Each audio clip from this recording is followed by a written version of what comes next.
Hey, hello guys. So welcome to this new training of Exploit Pack. On this one, we are gonna talk about red teaming and red team exercises from both sides of the fence. So basically, from a real red team attack and also from would be more like a black hat offensive type of attack. So in the case of red team. Um, what I would like to show you is how can you use exploit pack for that, and besides that, the type of attacks and what can you do, and not only of course with exploit pack, because you are in an exploit pack meeting. I'm going to show you exploit pack and how to use it, but also there are several ways of you can do a conduct type of this type of attack scenarios. But first and first, if you have any question for me, just unmute yourself, or you can also drop it on the chat section. Let me see if I can leave it here. I'm gonna leave it open here. So if you have any question or you have any problems with the mic, with the sound or something, please say so. Otherwise, I will just continue. The meeting will be recorded. Depends on how everyone feels about sharing the meeting. I will share it with you guys after that. Otherwise, we can just keep it private as always. So all right. So you have exploit pack, right? You know, exploit pack is an exploit framework you can use to develop your own exploit. You can use it for penetration tests and so on. But besides that, we were trying to add some tools here and there, scripts, some useful part of the tool that can be used during red team exercises. Nowadays, we can see that this type of red team exercises are getting more and more interesting for all size of companies, not only like big companies, but also small and medium-sized companies are getting interested in this type of attacks, in replicating this type of attacks. What we try to do here is not to become to like an adversary simulation, but you want to really be that adversary, not only simulated. So yeah, so tools like the you might know for adversary simulation. Yeah, I think you know already a few. Maybe those not. We don't even need to talk about those, or so we don't get into comparisons with those tools. But those type of tools, they basically they typically use beacons. They typically launch attacks that you know before launching those that are going to be detected, and you launch typically campaigns those campaigns are going to be simulated, and for instance, to test the resilience of an I don't know, your monitoring system, your endpoint protection, or whatever is in place in your organization in order to block and monitor those type of attacks. So, but yeah, that's in most of the cases it is enough. But when you are talking about a real type of offensive scenarios, I mean the real ones, those cases, you know, it might happen that someone will do something like that, but in most of the cases they will not do that, or they are not going to be successful in doing that. So for that, you need to move a little bit further in the scale, and then start doing different type of attacks, more offensive type of attacks, and those are more complex and requires a little bit more knowledge in doing so. So typically, because we want to cover the whole spectrum of it, we have the first approach against these red team exercises will be a manual approach, of course, and there is no tool that will cover 100% of that. Like the first you need to get to know the target, and for that you can start doing OSINT, you can start doing network discovery, and you can do a manual type of approach. But it depends, of course, on the red team exercise that you want to conduct. And for those type of red team exercises, there are several tools that you can do, you can use, and you can launch. Yeah, but what I would recommend is that would be pretty much specific to the target that you are trying to attack to. And also the thing is with those typical red team exercises, you will define a scope, right? And then if you define a scope, is not as uh, is not as it would be simulated scope, right? Because at the end, if you get a real attack, they will have no scope, right? That's something that every red team needs to work with, because at the end you don't want to mess up with production, or if you can mess up with production, you need to deal with the consequences of your actions in the case that something goes out. But in a real team, on a real attack, there will be no consequences for the threat actors. There will be no consequences if any of the production servers goes down or anything like it. So how can you work with a scope without messing around with with the scope itself?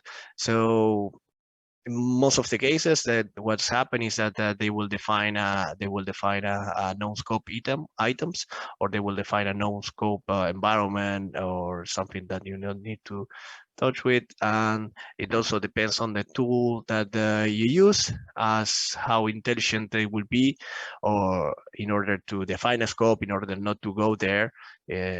But of course, depending on the tool, it will be successful at not reaching those or not. And if you lower the bar on the automation side of it, then what's going to happen is that it will require a more complex and more more skilled penetration tester or red teamer in order to do exactly the same, but from a manual perspective. So yeah, so you need to think about it first, how you want to build that roadmap, how do you want to go from A to B, and how to get the same results. Basically, you can automate it, or you can use your skills with the resources that you have. On the case of exploit pack, it will be more on the scale of using your own skills, because there's no point and click tool that will give you root after a few clicks. That's not going to happen. If that happens, if that's the case, then it means that there is something quite wrong with the target that you are doing, or you will be maybe doing something inside a lab. But most of the cases, if you try a regular scenario or regular company, then at least they will have something patched, and it's not going to be an open ground for everyone just to go double click and hack it. So moving forward, if everyone agrees on these subjects, in this way of working around red team exercises and real type of scenarios that you can conduct, then we can move in the type of attacks that we can conduct, because then we need to talk about 2021, right? So we need to adapt to the most modern technologies that we have and the way of working for these red team exercises.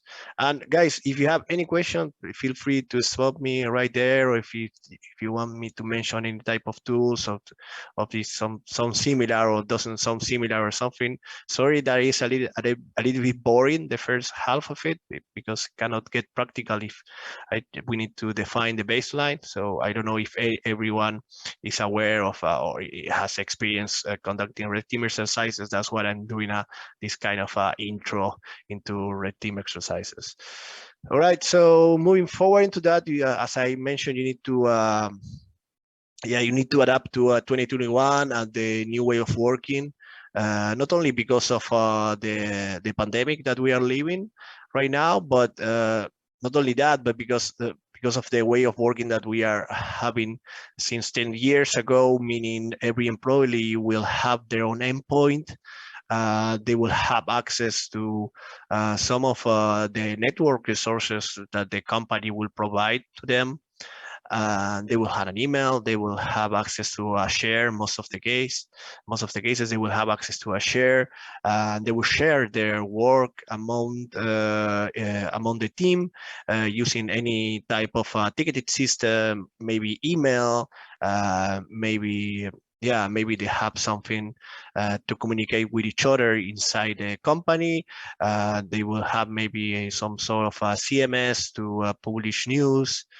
So that's typically the way that they are working since the last 10 years in corporate scenarios that we are aware of. And since 2, 3 years ago, most of the big companies, they are moving into cloud for some of the more critical security type of solutions that they use, like SIEMs, like monitoring tools, even antivirus.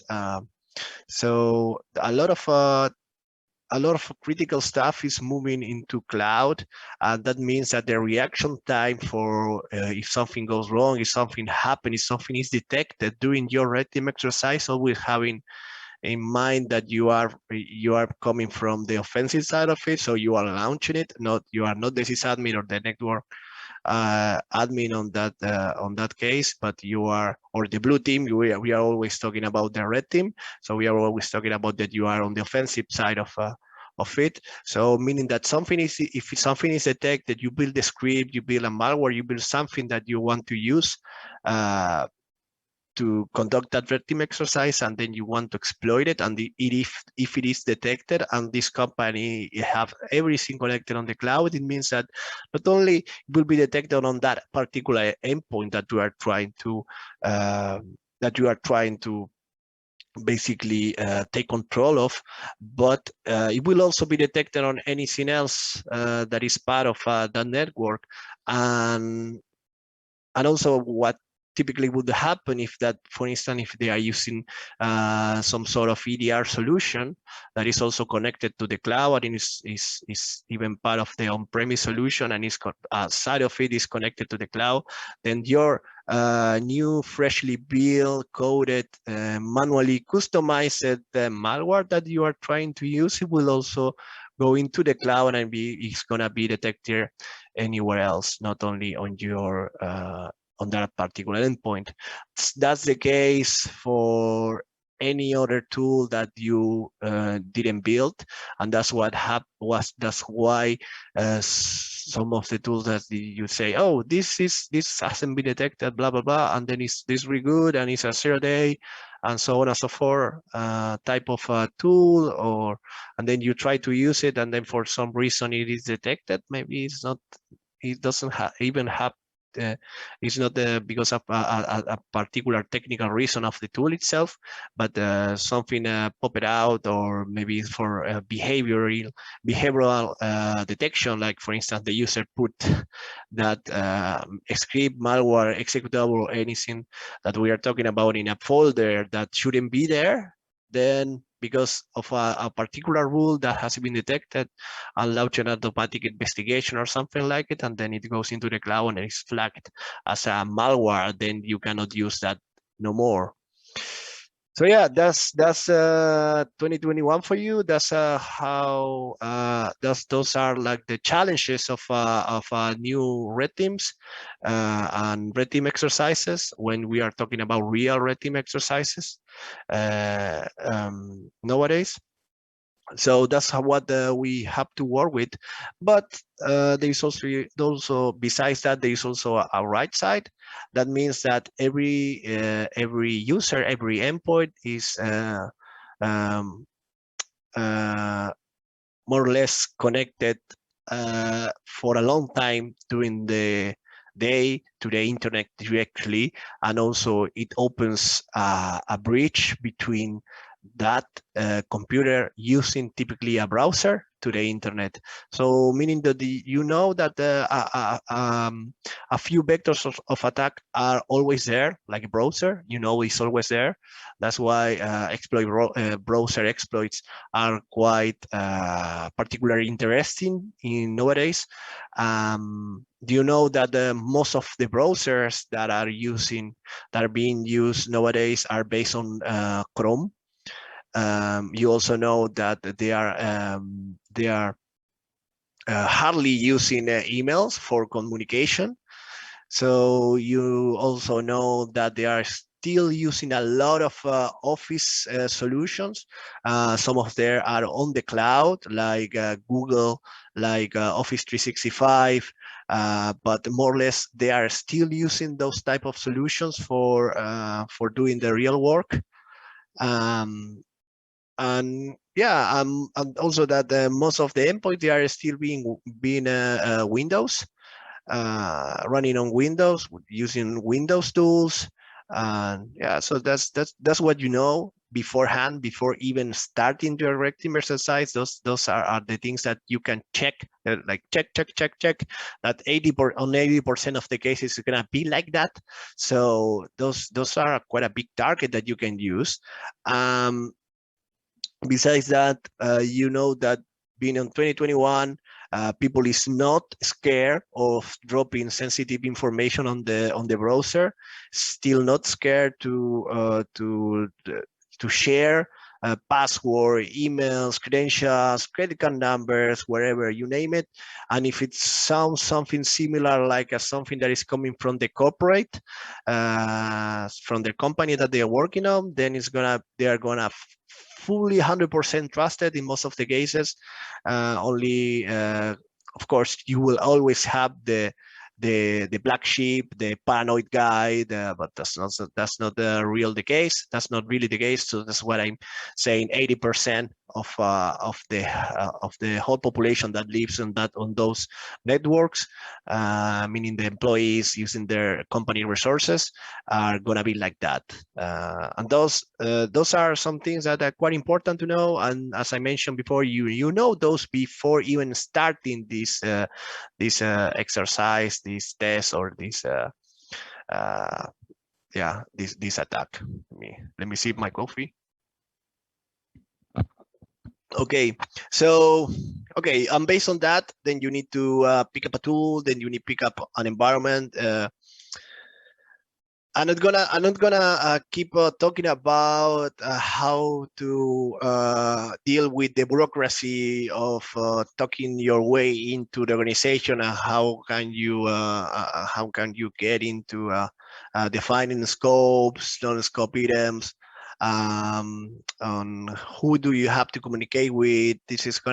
I'm gonna follow with this training, just based on that. You have like a white check that you can use, and then you can choose do whatever you want with the tools that you have, just like if it was a black hat type of attack, and then you are trying to get into this organization, no matter what, no matter the cost, and no matter the consequences. So first thing first, what I will as I said, as I said in the beginning, Exploit Pack cannot help you with that, but you need to do some type of network discovery type of attack. And then based on that, I will recommend to do some OSINT. So basically try to understand the type of mentality, because those are the most important part of it. So you need to understand what is the type of mentality that this company is working with. So basically, it is an open company. Are they communicating with their employees in this way, in that way? You can look for how these companies treating their employees. That's also important. So you can assume the role of he or that. And then based on that, what I would do is try to see how much information can you gather without even touching the company itself. So whatever is posted online, do they have GitHub? Do they have anything on Facebook? Is there anything on Google? Is there anything that is publicly available that is not even part of their own domains? If they have any domain, sometimes they don't have anything connected to the internet, because all of these red team exercises, we are assuming that this company is connected to the internet at some point somehow, and that they do have emails, and that they do have endpoints that they use connected to the internet, so on and so forth. So we are assuming it's going to be a medium-sized type of company, and there are a lot of assumptions here, but you might encounter the scenario that when this company is fully disconnected of the internet, and they are choose, I don't know, maybe it could be choose a manufacturer, and they have choose a small website that is maintained by a ex company that is a third-party vendor, and then they don't have anything connected to it. They don't even have emails or anything connected to that domain, but they still have endpoints, they still have laptops, they have some resources that they are using. And in order to understand more of that, then I need to find a way to breach those and get into those targets, so you can actually get some information out of them and define a scope for you. So define your scope. That is gonna basically, your scope will define the attack surface. Based when you know the attack surface, that you can decide the type of tools and the type of attacks that you can use. But if you want to talk about the type of attacks that we can use with exploitpack, then what I will say, what I will recommend is to try to get, if we are talking about black hat type of exercise, that is kind of in the middle, on the gray area, then you can also think about getting access into third-party domains that they are using by these people. So if their employees are using one particular site for doing something like that, then maybe you don't even have to target their own site. You can target the vendor, you can target something like it. Whatever is the weakest link on their chain, you need to go into that, and then based on that, then maybe you can reuse passwords, something web, something that is not going to be hard to cheat, because at the end, what you want to get is you want to get access to something. There is, in most of the red team exercises, you have to define. I mean, I say I don't want to talk about bureaucracy, but in most of these exercises, when you define an exercise, you need to define some JAWL. So basically, something that you want to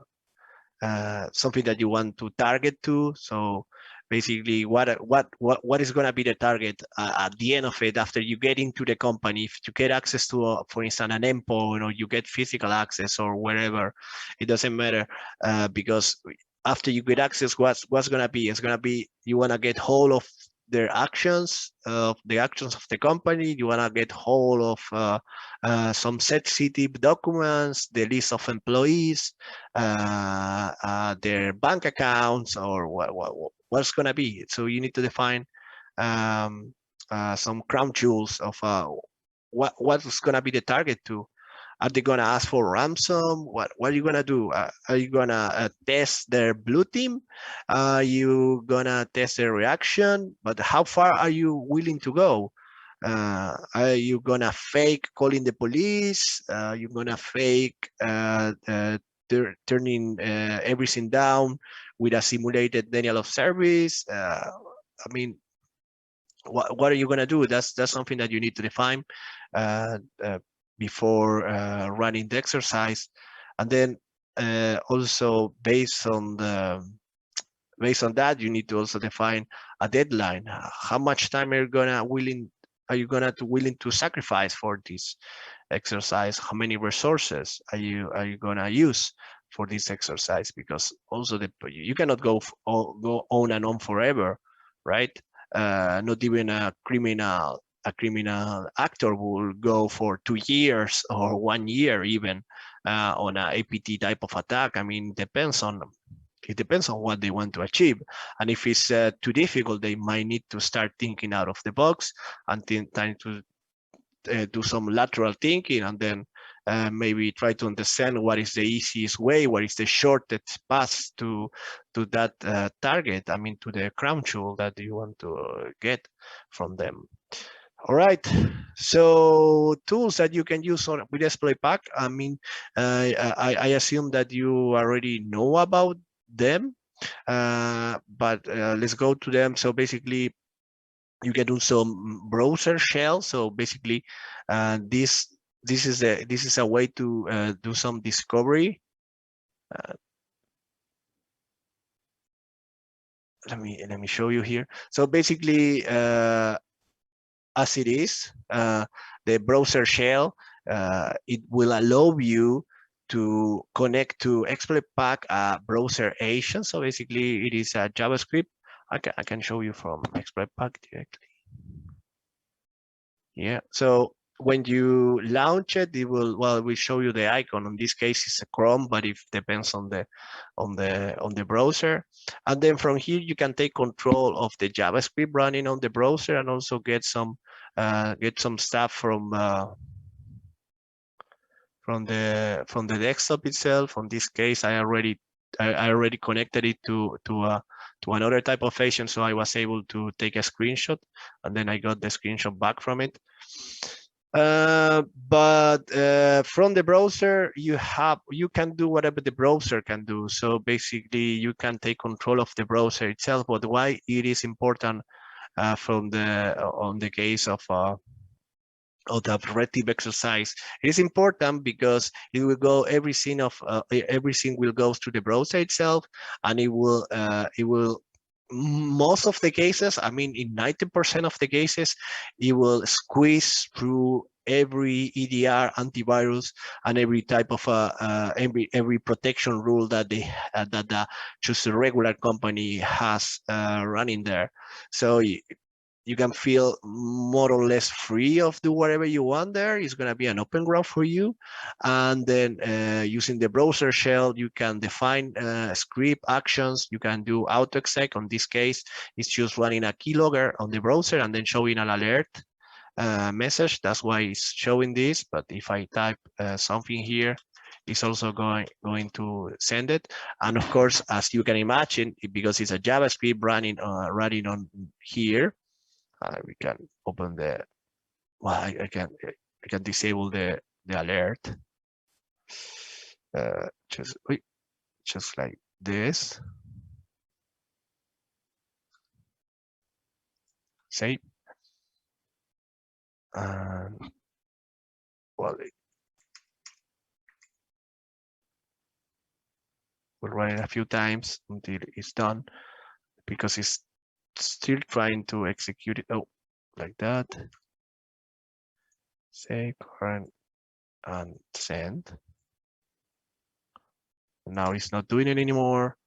So, well, now I can interact with the agent, with this one, the one I run it, and then you can send a message, a dialogue, open the keylogger, get the sessions, run the, get the plugins, and this has been requested to this one, and then I will, oh, let's close this. So, for example, because I requested the plugins, it's saying that it's using PDF, View, Chrome Beaver, Chromium, Microsoft Edge, PDF ViewKit, and built-in PDF. So those are the plugins that I have on this Chrome. And based on that, maybe I can request the versions and something like it, and then try to find an exploit if there is anything like it that I can use. And most of the cases, to be honest, you will not. It's not going to be as easy as like that. So just get the plugins and then run an exploit for that plugin, and then boom, you get root. No, it's not going to be like that, and not even close in 2021. Browsers typically they don't run with those type of access, but you don't need that, to be honest. Doing a red team exercise, doing a red team exercise using this type of module, what you want to do is to trigger the user to run a reverse shell. that's quite risky. Like I will say, not do it because it will be way too risky. It might work because if you target HR or something like it, it might work if you send choose. I mean, to be honest, I still see a lot of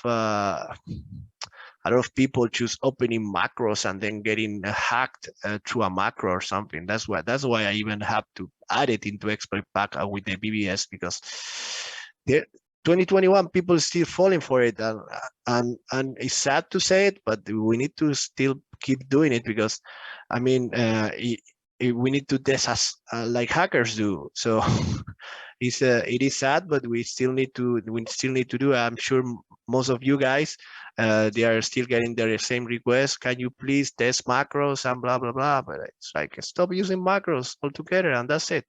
But all right, they like to use macros, so and hackers they like to exploit those macros, and people still be using those to even though it's like 20 years ago. But all right, doesn't matter. Those type of attacks, you still need to do it. But those are more for a purple team exercise or for a controlled lab environment or for testing the monitoring type of, because I don't think that's going to be successful doing this type of attacks that I'm talking. So what you need to, so going back into the network discovery and the OSINT and the discovery itself of your target. So you can use this, and the best way will be first, you need to know what type of user that you are having, and then maybe you can trick because you have control of the JavaScript. Then you can choose instead of you can rewrite the page that you are injecting it to. If you found a cross script on a page that the user is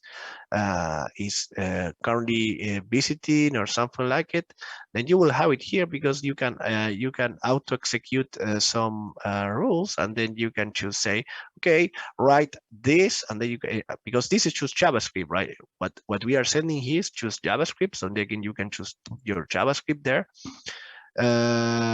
And then you can directly send some code that it will just show the user a page or a pop-up or wherever, and then you can just basically get some information out of it. And the most important part of it is that it's gonna, as I mentioned, it's gonna squeeze to almost every protection out there. So maybe you can get the username, maybe you can say, hey, just like a phishing type of campaign or something like it. You can say, hey, get your user ID here and press OK to vote for the new coffee machine in the third floor. But you need to know that they have a third floor, otherwise it's not gonna work. And if you get a photo of the current coffee machine from Twitter or something like it, that will be amazing for you, and it will let the current employees, let the current information, everything that is posted out there do the work for you. Okay. So after you are there, if you can get an email of the company somehow, if you can, what I would say, try to send, can you send emails from the company itself? Can you find something web that allows you to send emails, like a recovery option or email recovery or something like it that you can use to send emails? Like if you were on that company from that domain, maybe not receive emails, but maybe send emails or something like it. That would be amazing for you, because then you will have some trust, something you can use to send emails from, and then you can abuse that trust to ask people to do something of that company. And abusing of a cross scripting, as I mentioned, that would be great, because then you can inject your agent code. This is the agent code of exploit pack. And with this agent code, it's basically an Ajax type of connection, and you can see it here. So it's basically asking for data, and then if you want to use it, what you need to do is you need to define. So you need to run exploit pack on a place that is going to be listened to. So and then you need to run. So basically, if it's open internet, then you need to host exploit pack somewhere that it was gonna be able to listen to this traffic, and then based on that, then if the company is behind a firewall or is not or it has access to the internet, it doesn't matter. If it's on a private network, doesn't matter, because if it does have access to the internet, then it will reach the page, the exploit pack server, and then you need to copy this, and then as it says, oh, it doesn't say it was on the old version, but you need to choose to script, and then include this agent. And on the agent here, because we are using on local host, you need to change this for the IP or the domain that you are that exploit pack is listening to.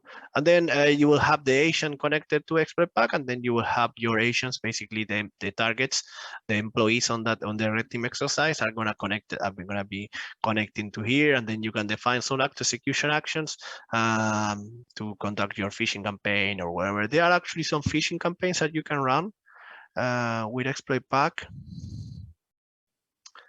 with the phishing wizard. Let me see if I can show you, and then you can directly send emails through here, but you don't need to do the phishing campaign. I mean, what I would recommend is try to find a cross scripting, try to find a security injection, something like it that you can abuse in order to get your exploit package connected there, and then you will have a seamlessly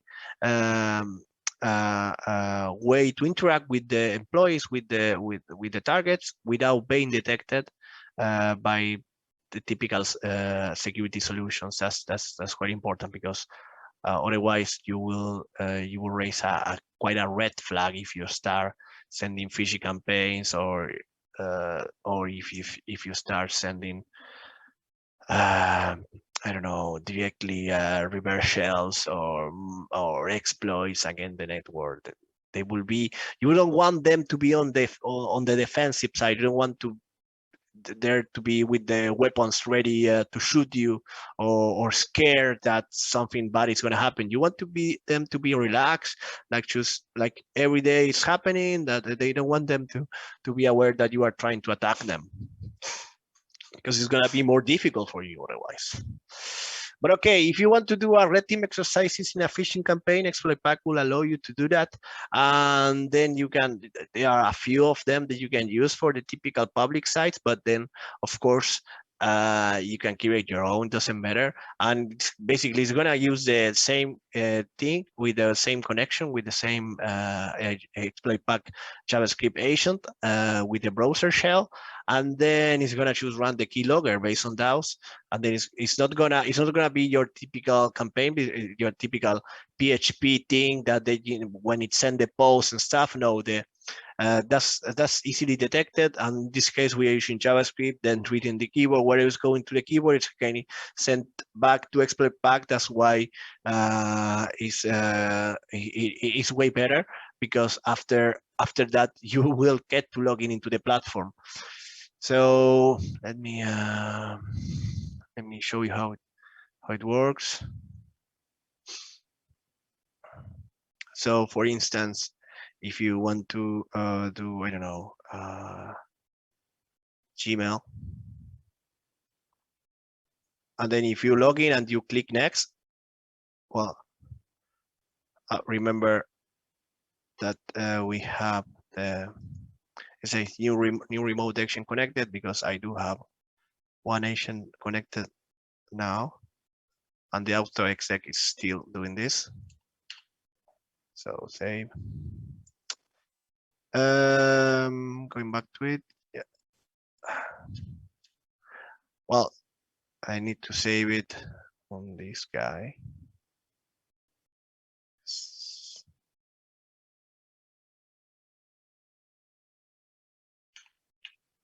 That okay. Okay.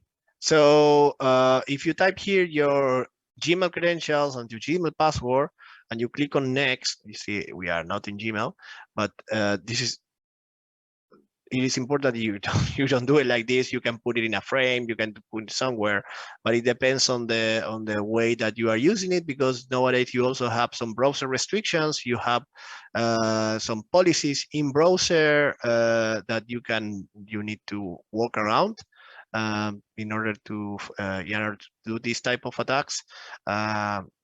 It's not as easy as 10 years ago. That's what I'm trying to say. But with the exploit packaging, it's not as dumb as just having a page and then the post just going, when you click next, it will just go there. But basically you can have it in real time. Oh, sorry for the tab. So basically it doesn't matter if you type next or not, because it will be sent out to exploit pack. Doesn't matter what, because if I have the keylogger running, actually, let me check on that. Is that one?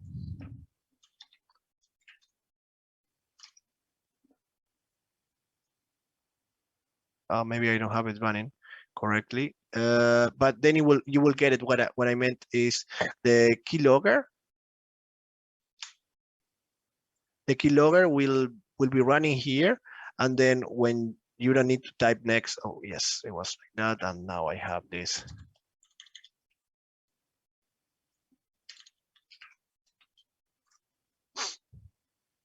Yeah, you see how AAA password 122. So, all right. So I don't even need to click on next. That I will get the password directly here, right?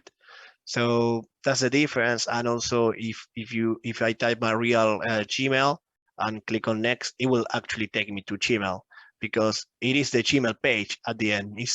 I'm not doing anything wrong. I'm just loading the Gmail login into my page, and then adding in top of it my JavaScript, and then just reading whatever goes from the input, and then when click on next, it goes into Gmail. It's not on Gmail domain, but it will take me to Gmail and it will log me into my Gmail account, right? So yeah, I'm not doing it so you so I don't show my Gmail email to everyone, but that's actually it. In the other type of in the typical phishing campaigns that you will see, most of the cases they are replacing this with a post, and then this one goes into typically a PHP page, and then it will send these two inputs into there. And this is I think this is still quite dumb, but still a little bit better. So don't do it for Gmail. What you need to do is to do it for the logins that their own website, their own infrastructure, their own company is using, something that it will be more obscure, something that is not part of the social networks, something that is that they rely upon, that's something that they are aware that no one should be targeting to. So something like that should be your target. Something from a third-party company, even something like it. So you need to think out of the box. Once you are there, and once you get into the tier stage, then you can move into the endpoint itself. To move into the endpoint, you can use the reverse shells that we have here. So basically, to take control of the endpoint, and basically that will be the game over. So basically, with the endpoint, with the BBS, you can take control of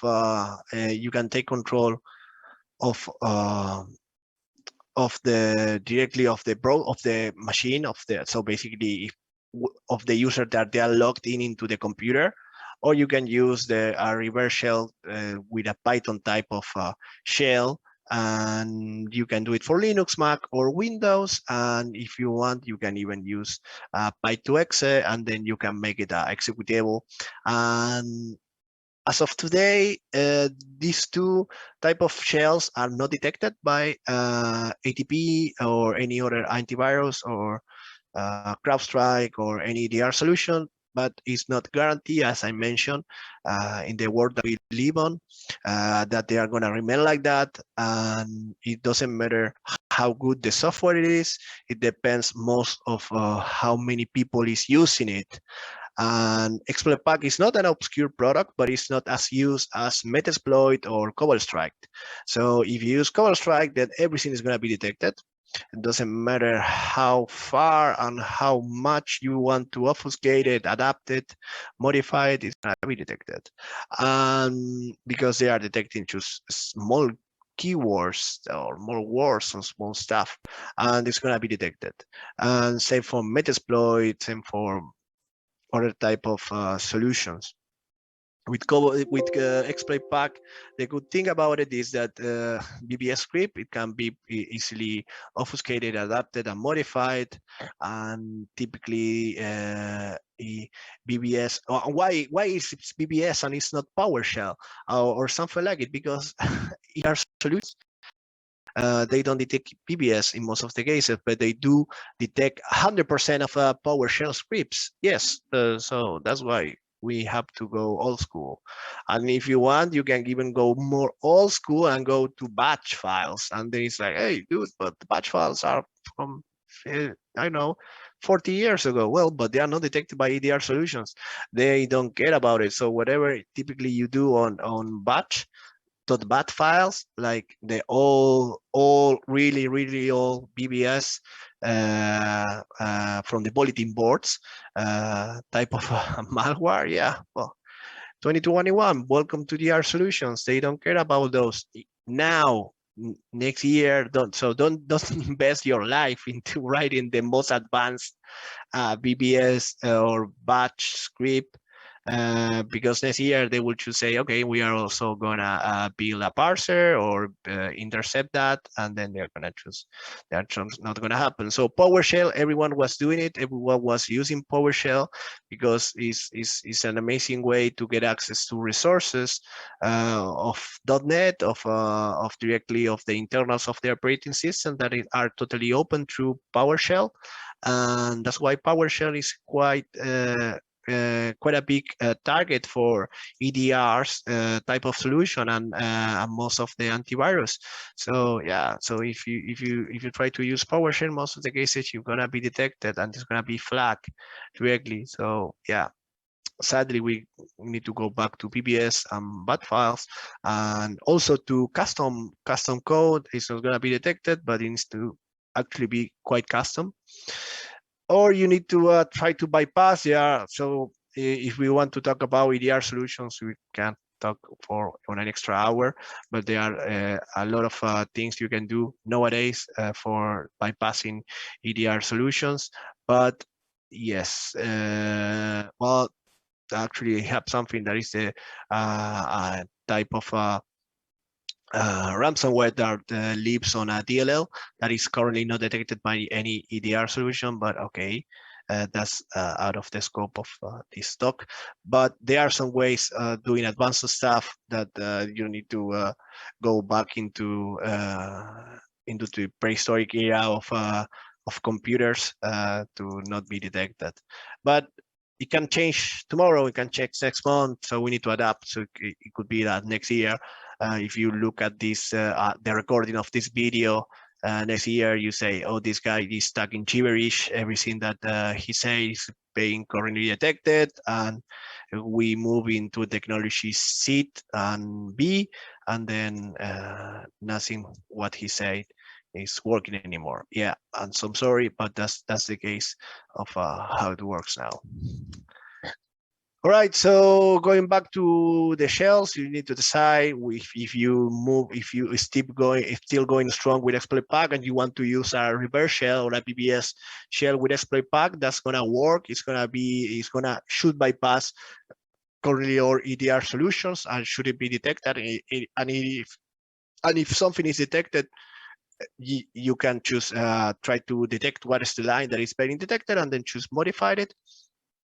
The BBS script it does abuse of the same trick of the browser. Basically, it sends everything that is being said through a browser channel. So basically, you will get a new browser here, but that agent will have access. So basically, the browser shell. So you will see a new browser shell here, but instead of being choose a JavaScript agent, it's going to be a JavaScript agent with the steroids, because it will give you access to directly to the BBS that is running with the user, with the power of the user that is running on the underlying operating system. So if it's running system, you will get system. If it's running a regular user, you will get regular user rights. If a user with admin rights, then you will get admin, and so on and so forth. And that's it. And then that will be game over. That will game over, and it depends on game over for exploit pack, because you will get access there, but the red team exercise should continue from there, because at that moment you will have access to the endpoint itself, but then you need to move into the crown jewel, or into what is the sensitive information, or to the lateral movement. And then from there, you need to start thinking on how can you scan the network, how can you get access into the network itself, and without getting detected or something like it. If you can impersonate an employee, that would be the best case, because then you can just ask. If it's HR, then you can just drop an email to someone and say, hey, I don't know about this. Can you help me reach this document on where? And then they will just help you, because you are an employee. If you cannot go through that, because maybe the company that you are targeting to doesn't speak your same language, and you can be easily isolated from the rest, because if they talk Spanish and then your mother language is English, then they're gonna easily recognize you that that you are not speaking correctly, or yeah. So basically, that's quite important that you need to know. Maybe the customs, maybe what do they do, what is a typical day on that company. So don't sleep on the don't sleep on the on the fulfillment of saying I have access to the endpoint, because that's just the starting point. When you get access to the endpoint, then the real work starts. You need to start doing lateral movement from there. And then you can start repeating the same scenario, but from the inside. That's what I would recommend. So same scenario from the inside mean you can drop again the browser shell, but on one of the internal resources. Because so far we say how we can get access to exploit pack using the browser shell as a starting point, because it's not going to be detected. And just because of that, it's not because it's a great way, or if you have a better way, just go with that. But always have in mind that you need to use and need to exploit the weakest link, and you cannot be detected, because if you are detected, then you will trigger all type of alarms, and they are gonna set the attitude of the employees in a different way, and it's not gonna work. So just go with the flow, and then from the inside you will get to know maybe they are using this type of ticketed system, and then you can maybe drop something there. I don't know if they are using a tool like Jira, or they are using I don't know any type of tool like that is currently used as a ticket system. ClickUp, I don't know, any tool. Then you can try to set up a lab, try to see how you can execute JavaScript or something like it, or maybe you can just drop something there or send something to someone, but somehow you need to abuse your internal access without raising any alarm to basically repeat the same scenario and start your lateral movement.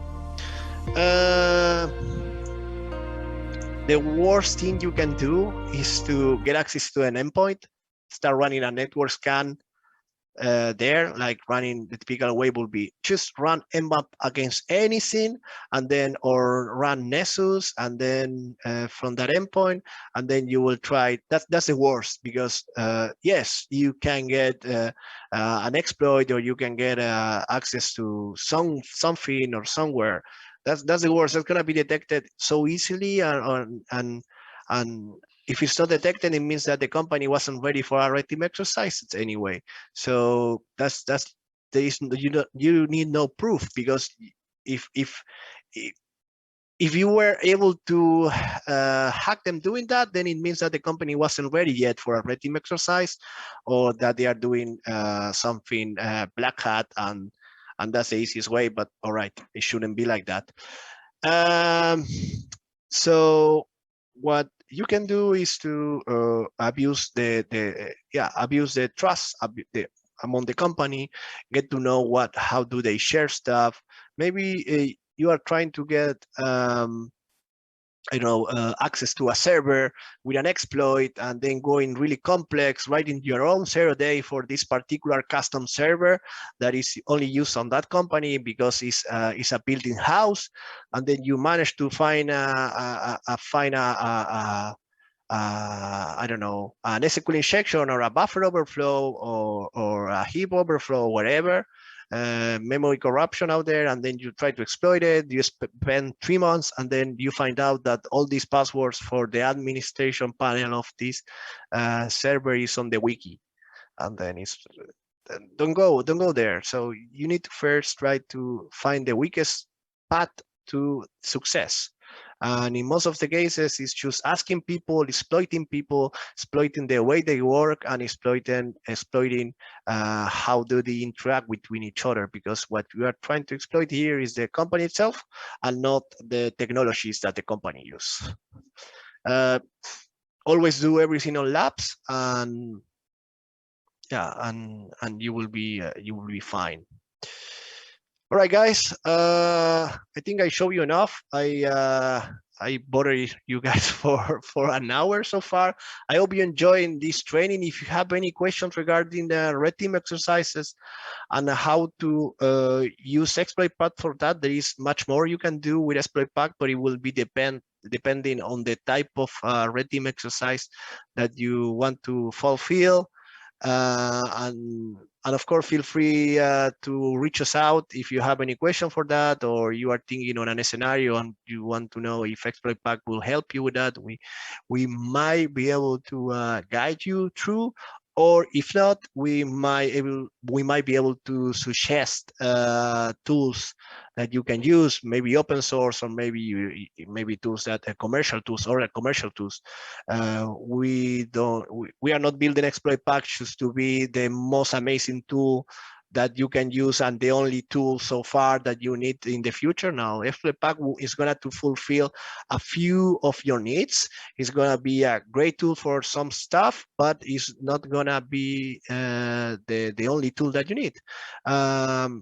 Actually, in my own desktop, I have Metasploit, I have exploit pack, I have, for instance, for debuggers, I love to use IDA Pro, but I also have GDB, I also have Immunity Canvas, and so on, and Radare. So I use the tool that is best suited for the needs of what I'm doing.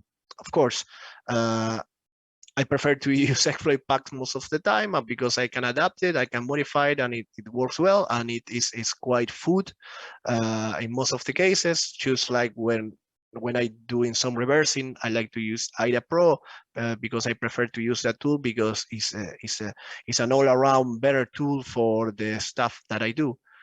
But yeah, as I said, if you have any question, we can recommend you anything that you can use. We will try to be on your side and try to and help you reach your goals. Okay, guys, thanks for watching. Hope you enjoying this training. It was quite different. Most of the time we do less talking and 90% of practical technical stuff, but on this case we did more talking than anything else. Hope it was good, and hope you enjoyed. Thanks, guys, and see you on the next one.